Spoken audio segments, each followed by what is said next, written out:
കോഴിക്കോട് വിലങ്ങാട് അതിശക്തമായ മഴ ഇന്ന് പുലർച്ചെയാണ് വിലങ്ങാട് മലയോരത്ത് ഭീതി പടർത്തി അതിശക്തമായ മഴ തുടങ്ങിയത്.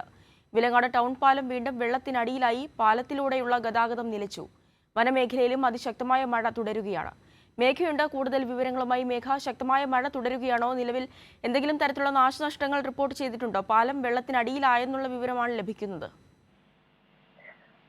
ആവണി, നിലവിൽ മഴയുടെ തോത് കുറഞ്ഞിട്ടുണ്ട്. ഇന്ന് പുലർച്ചെ ഏകദേശം പുലർച്ചെ മുതലായിരുന്നു അതിശക്തമായ മഴ വിലങ്ങാട് അനുഭവപ്പെട്ടത്. നേരത്തെ ഉരുൾപൊട്ടൽ നാശം വിതച്ച മഞ്ഞച്ചീലി മേഖലയിൽ ഉൾപ്പെടെയാണ് അതിശക്തമായ മഴ അനുഭവപ്പെട്ടത്.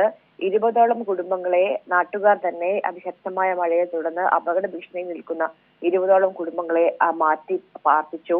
Vilangad parish hall, Manjakkunnu parish hall എന്നിവിടങ്ങളിലേക്കാണ് കുടുംബങ്ങളെ മാറ്റി പാർപ്പിച്ചത്. വിലങ്ങാട് ടൗൺ പാലം വീണ്ടും വെള്ളത്തിനടിയിലായ സാഹചര്യമാണ് ഉണ്ടായത്. ഏതായാലും പാലത്തിലൂടെയുള്ള ഗതാഗതം നിലവിൽ പൂർണ്ണമായും നിലച്ചിട്ടുണ്ട്. 6 കുടുംബങ്ങളിലെ 30ഓളം പേരെയാണ് ഏറ്റവും അവസാനം ക്യാമ്പുകളിലേക്ക് മാറ്റി പാർപ്പിച്ചത്. വിലങ്ങാട് സെന്റ് ജോർജ് സ്കൂളിലും ആണ് നിലവിൽ ക്യാമ്പ് ആരംഭിച്ചിരിക്കുന്നത്. നമുക്കറിയാം, വലിയ നാശനഷ്ടം കഴിഞ്ഞ മാസത്തെ ഉരുൾപൊട്ടലിൽ ഈ പ്രദേശങ്ങളിൽ ഉൾപ്പെടെ ഉണ്ടായിരുന്നു. എന്നാൽ നിലവിൽ വലിയ തരത്തിലുള്ള അപകടങ്ങളിലേക്കൊന്നും കാര്യങ്ങൾ കടന്നിട്ടില്ല എന്നത് ആശ്വാസം നൽകുന്നു.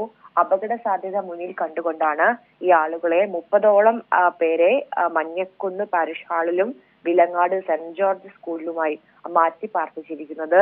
ഇന്നലെ രാത്രി മുതൽ തന്നെ കോഴിക്കോട് നഗരമേഖലകളിലും ഗ്രാമപ്രദേശങ്ങളിലും മഴ അനുഭവപ്പെടുന്നുണ്ട്. ഏതായാലും ഈ ഉരുൾപൊട്ടൽ ഉണ്ടായ വിലങ്ങാട് അതിശക്തമായ മഴയാണ് അനുഭവപ്പെട്ടത്. മഴയ്ക്ക് ഇപ്പോൾ ശമനമുണ്ട്. കോഴിക്കോട് വിലങ്ങാട് അതിശക്തമായ മഴയാണ്. ഇന്ന് പുലർച്ചെയാണ് വിലങ്ങാട് മലയോരത്ത് ഭീതി പടർത്തി അതിശക്തമായ മഴ തുടങ്ങിയത്. 20ഓളം കുടുംബങ്ങളെ സ്ഥലത്തു നിന്നും മാറ്റി പാർപ്പിച്ചിട്ടുണ്ട്. മേഘയാണ് വിശദാംശങ്ങൾ നൽകിയത്.